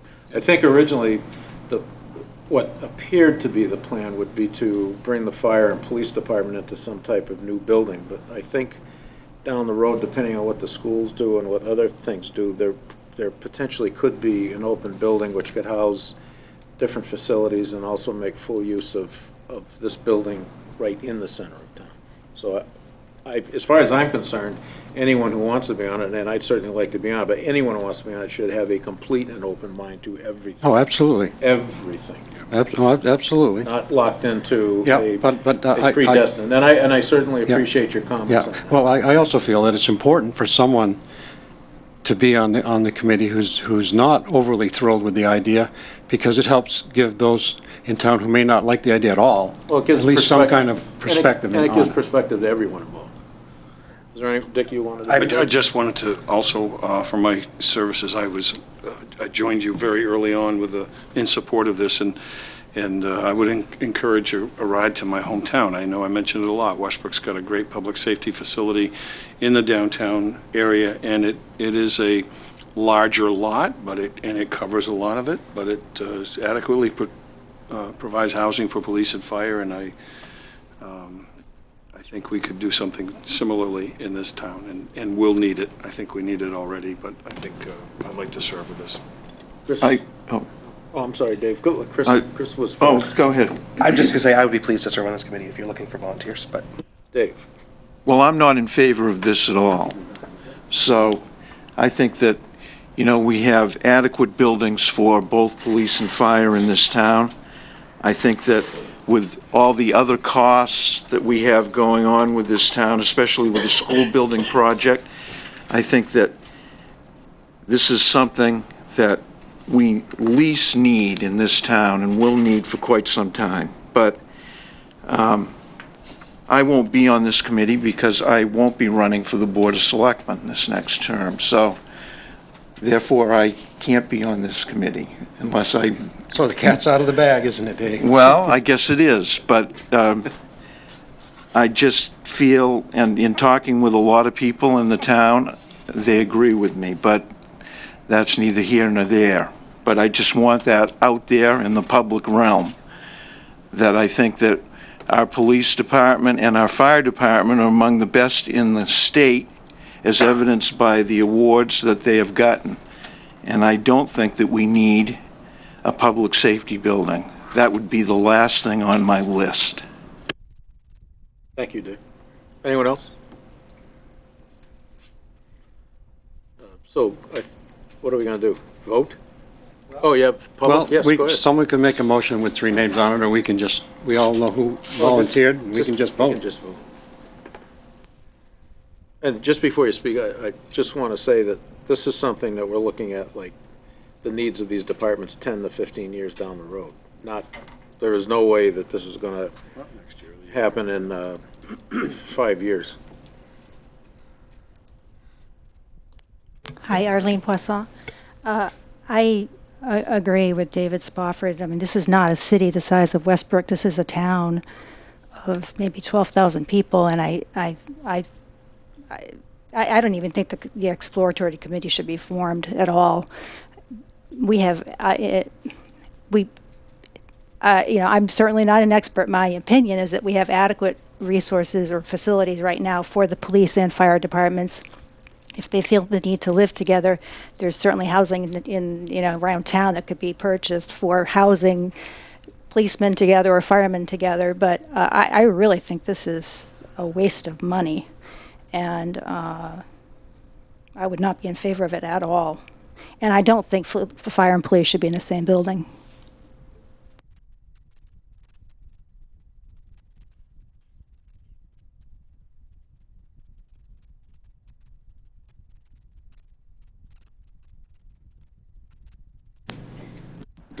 Well, I heard 4 candidates. I saw 3 slots, so I got some ballots. I'm not quite sure. I'm just trying to anticipate going forward. No, it's, what I'll do is I'll stand aside as chairman, and I'll let the other 3 members serve on that committee. I think it's I think that it's well represented. There's a variety of views. None of the 3 are involved, or I guess Chris has been involved in public safety, but currently involved in public safety. So I think there would be a good cross-section of not only the board, but of the town. So, Not that I don't think it's important, because I do. I think if we can't meet the needs if we don't look and see what our needs are. But my plate is full. right. Well, So there's no way I can take on anything else. So, sorry. No. Okay.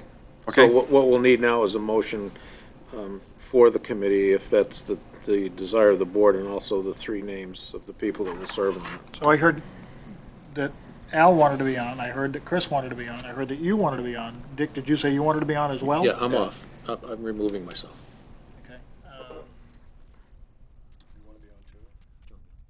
Okay. There's too many people going for it already, so I'll step aside, but I had an interest in it as well. Not that I'm 100% sold on the idea either, but I think it definitely needs to be looked into for the future of Kennebunk, 10 to 15 years down the road. And that's what it is. But Kevin, with your history, I think you're one that should be on the board. Well, I think, I'll certainly attend meetings, and I'll certainly have input as any other member of the public would, with respect to it. So I'm satisfied with the people that want to serve on it. All right. I think it's important to have different views, and I give Al credit for coming forward the way he did, and saying yes, I'll be on it. However, then I'd support those 3 candidates as well. you want to make a motion with Sure. those 3 names? I'll make a motion that they form a Public Safety Building Exploration Committee. 3 selectmen would be Chris, Al, and Dick for those positions. Do I have a second? I'll second. Motion made second. Any further discussion? If not, all those in favor? Opposed? One opposed. Thank you. Next is set a date for the Committee Volunteer Appreciation Barbecue. The date has been selected as Wednesday, June 17th, as the date for the Committee Volunteer Appreciate Barbecue. Hopefully this year it won't pour cats and dogs as it did last year. If it does, it's going to be This good. year's event will be held at the Waterhouse Center beginning at 5:30 p.m. and invitations will be made in May. If I could just have a motion that locks that day in. I'll make a motion to set the date of the Committee Volunteer Appreciation Barbecue for June 17th. I'll second that. And Barry, I think this is a good idea in the future going forward that we do it before the July 1st date, because we've always held them in the fall, and I don't think that recognizes who had been serving prior to. We used to hold them in the spring down at Rogers Pond, and then a couple of years we shifted into the fall. So our goal this year was to get back to this date in June. Warmer weather would be appreciated, because some of those Jeez. late fall got pretty cold. A little nippy. Yeah. That date doesn't work for me, but so I'll just thank all the committees in advance. Okay, do we have a motion and seconded? Any further discussion? All those in favor? Aye. Thank you. Discuss any other business. Is there any other business to come before the Board of Selectmen this evening? Oh, yes, Al, please. I've had a request made to me, Barry, multiple times, and I do mean multiple times. People want to know if they're going to be allowed to roller skate at the pavilion during the summer. My recommendation is to have our recreation director set aside 2 days during the week, like a Tuesday, Wednesday, or Thursday, where people can go there and roller skate or inline skate if they want to, and perhaps host 1 or 2 dances, for lack of a better word. I really wouldn't call them dances, but weekend evening events where people can come out and roller skate in the warm summer. Okay. That's my recommendation. Yep. But people have asked me repeatedly if they're going to be able to roller skate there. We actually going to allow inline skating whenever it wasn't being used, but we Oh, can okay. Well, we that's can good. actually think in terms of actually setting some specific times aside. I hadn't thought of it from that perspective. We could do that and also do some open inline skating. Get a disc jockey there. Yeah, I mean, if we say allocated Wednesday and Thursday, and someone came along that wanted to do some kind of an expo and they rented the pavilion for the entire week, I don't think it would be an issue to just cancel the inline skating for that week. Okay. Yeah, well, we can definitely set that up and we'll get that on the calendar. Thank you. I'm waiting for you to have some kind of plan with that Zamboni for the summer or We're having the wheels. machinery. We're having the wheels changed as I speak. I thought there might be some policing of the inline skating. Right, we got to go out and sweep up the dust. You know what I mean? Apparently. Hopefully it's getting rebuilt this summer. Yeah, we are going to pull the machine down to the garage and our mechanic will go through it from front to back and check everything and make sure everything's ready for next season. It'll be like new. If that's it, Selectmen's comments, subcommittee reports, are there any? No? Yes, yeah. Individual Selectmen's comments, anyone like to, would you like to start out? I'll go first to last. Lead away. My darling wife, who's probably asleep by now, wanted to know where this proposed site was for the roller skating rink. So I took her down there and showed her. And she said to me, she said, "Why are there 4 town vehicles buried behind those snowbanks?" And I said, "You know what? I didn't know they were there. If they're not being used, why don't we just sell them?" We're going to do that. We're going to move them out. In about 2 months when all that snow melts. Hopefully the snow will melt quicker than that so we can get them out of there. But some of those vehicles aren't used in the wintertime. They are only used in the summertime, but I think where we store them, we're going to change that Is around that for next year. typical that they've been stored there over the years and I just didn't know it? Yep, we set them up there we store them there so that the staff here can they can drive down there and then use that car to go, whether it's do assessing or code inspections, because that's when they tend to do more inspections is in the spring, summer, and fall. In the wintertime, we don't need them as much, but I think where we store them for the winter is going to change next year. I've observed the same thing. I happened to be down there the other day looking at it too, and I saw the cars buried, and I was kind of scratching my head saying, we got to change this. I remember about 6 or 7 years ago bringing you in pictures going, why are these sitting down here all winter with snowbanks in front of them? Okay, the other thing I have is the mobile app that Kennebunk bought and paid for.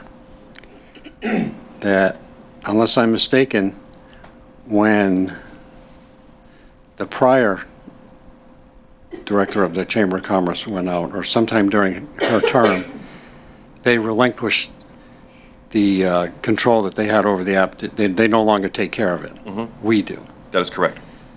And at that time, we were told that Kennebunkport and Arundel's material on this app was going to be removed. Has it been removed? Yeah, I believe it has been. I haven't looked at the app. I'll double check with Caroline, but we've talked about that, and we've actually added some new stuff to it and some new search capabilities. And she's been working on adding really all the different hiking trails and biking trails within Kennebunk to expand that. So she's been working on that piece by piece, but I'll follow up on that, and maybe what I'll have her do is come in and we can show you some of the new slides that we've put in there, some of the new features. Yeah. Because, and we're taking care of it now, we paid for it. I don't think anybody should be getting a free ride on it. It's as simple as I'm pretty certain we took all those names out, but I'll make sure we... All right, thank you, Barry. That's it. I'm all set. You want to follow up on your announcement?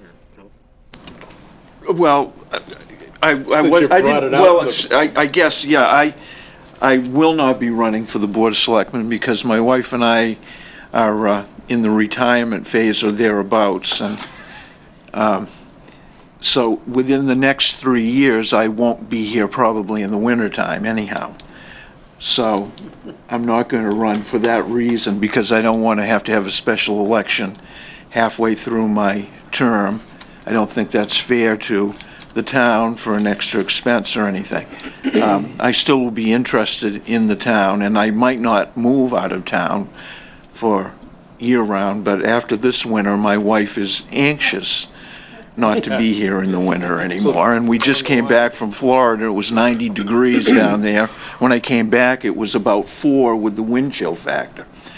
So my other comment is I wish we could pass ordinances that when the spring date does come, that it is spring, but not this year. But I would hope that if people were not going to run for the Board of Selectmen because of the incumbents that are here, and I know that 2 of the people that are running are incumbents, this is a great opportunity to represent the town.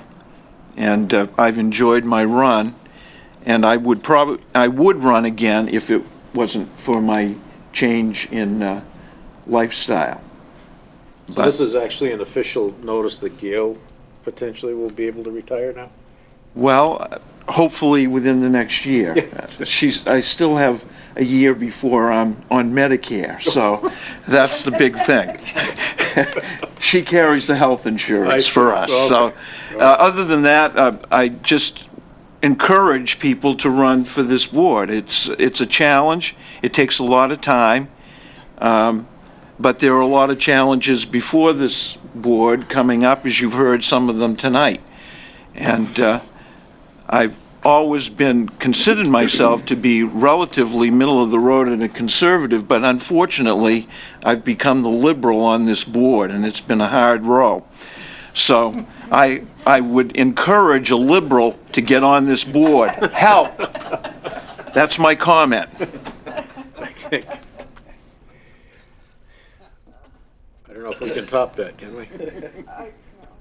Deb, do you have anything? I can't top that.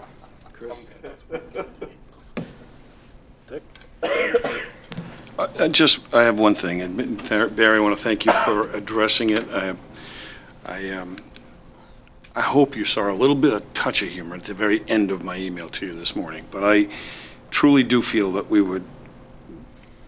I feel insulted to a degree. That truck took an awful lot of work to come into the town, and I wish it had gone out in a little different form, and we deserved I was just embarrassed to have to take a phone call and not know anything about it.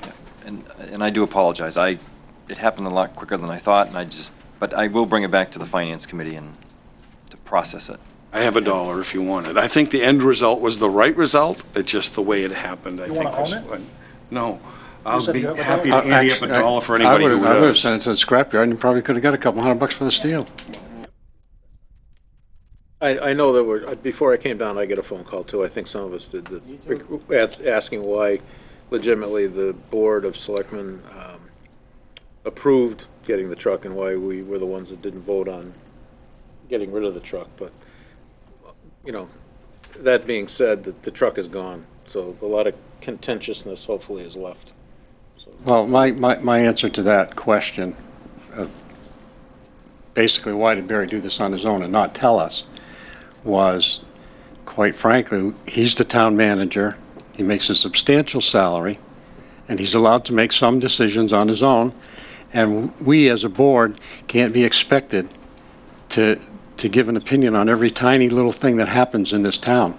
And I politely told the caller, well, maybe impolitely, that if he wanted us to take that tact where we were going to make every decision in this town, he could take our yearly stipend and multiply it times 10. Because that's... Are you done? That was Further, in the purchasing policy, you don't have to, you can do whatever you want under $500, right? So it's $1, right? Pretty much. The point being, though, that we got caught off guard. We We sell cars by bid, we sell other things by bid, so it was a complete blindside, and I respect the fact that you're humble in your I do explanation. apologize. The timing just didn't work that way, and I apologize. The end result is what I feel is very important. I had the pleasure this afternoon of going with Barry and Brian Costello to a luncheon in Portland where the town received an award for the ice skating rink, the Waterhouse Center, actually, and we, through budget time and through other interactions with Brian Costello, know what a class guy he is as far as running his operation in the recreation department, and it's pretty impressive to walk into a room with, I don't know, 80 people, and everyone knows Brian Costello, and I do mean everyone. And very nice job, and congratulations to him, to the recreation department, to Barry and the rest of the town for the success of the Waterhouse Center thus far, and to Geraldine Waterhouse in particular, who, without her generosity, that never would have occurred.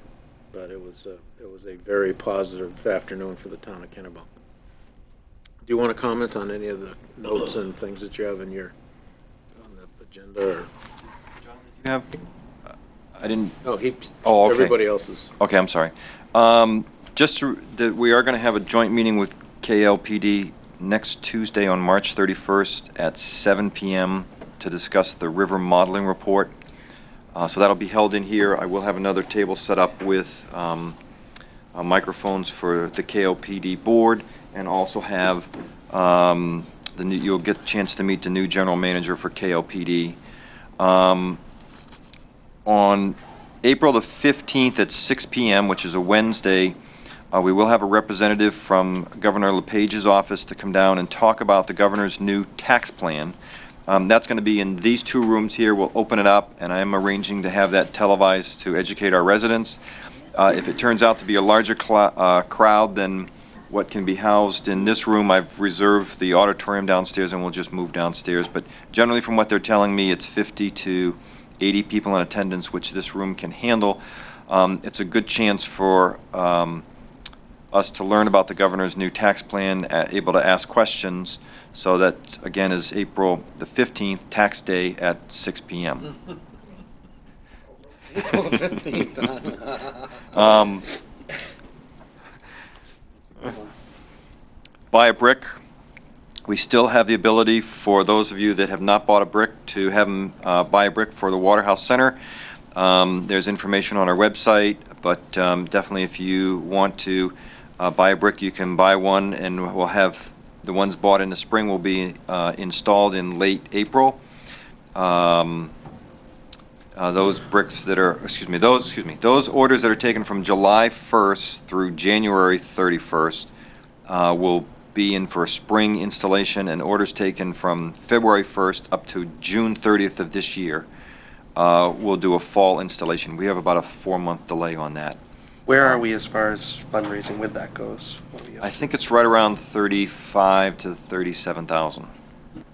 So we've done well with it, but there's certainly more room to sell more bricks. The first grouping of bricks is coming in next week, and those will be installed over the course of the next 2 weeks, and so they will all be done well before May Day. So you'll be able to go out and find your brick, and if you don't find it, then you can buy a brick. Hopefully we'll have a table set up. Last thing is we did get an award from Down East Magazine by the people's vote that Kennebunk was voted one of the 4 communities, one of the best towns to live in. So I thought that was a really nice award. That was the people's choice, so that's great. And we've also got an award for being one of the best retirement communities in Maine to retire to. And that I'll have more information for that at your next meeting, but we were #1 in Maine for that selection, and we were 36 in the nation, which is really a great recognition for the many things that we have in Kennebunk to offer all age levels. That's it for my notes. Thank you. Just one more thing that's been on my mind since the last meeting, and we heard some of the board members mention it tonight, and that's that it's very difficult to serve on the Board of Selectmen and go through first readings, second readings, public hearings, and to have people come in from different parts of the town and say, I didn't realize. I've said this before, we post our notices of meetings on websites We post agendas. We're on a computer feed. We're on Channel 5 on the TV cable. The town clerk's office has it. Every time I come up onto the second floor, there's always notices posted on the board that even though I'm chairman of the Board of Selectmen, I stop for a minute and just look at. So it's really very discouraging to me, anyway, to then have residents come up through no fault of it's how they perceive it, and they didn't know, or they didn't realize. And the second thing I just wanted to mention briefly is that the different parks in town are just that. They're parks, and they belong to the town. It's very fortunate to live along a park and to abut a park, but it's a town park.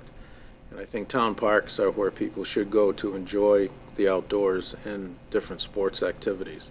So while they may be in a certain neighborhood, regardless of where the park is, whether it's in West Kennebunk, downtown, or Lower Village, the parks are meant to be used for a variety of things that oftentimes may incur noise, parking problems, or something, but that's the sign of a park that is a success when it's being used. And I'm sure we'll have more to say about parks as we go down the road. So if there's no further business to come before the Board of Selectmen, I will take a motion to adjourn the meeting. So moved. Second. All those in favor? Aye. Thank you very much, everyone.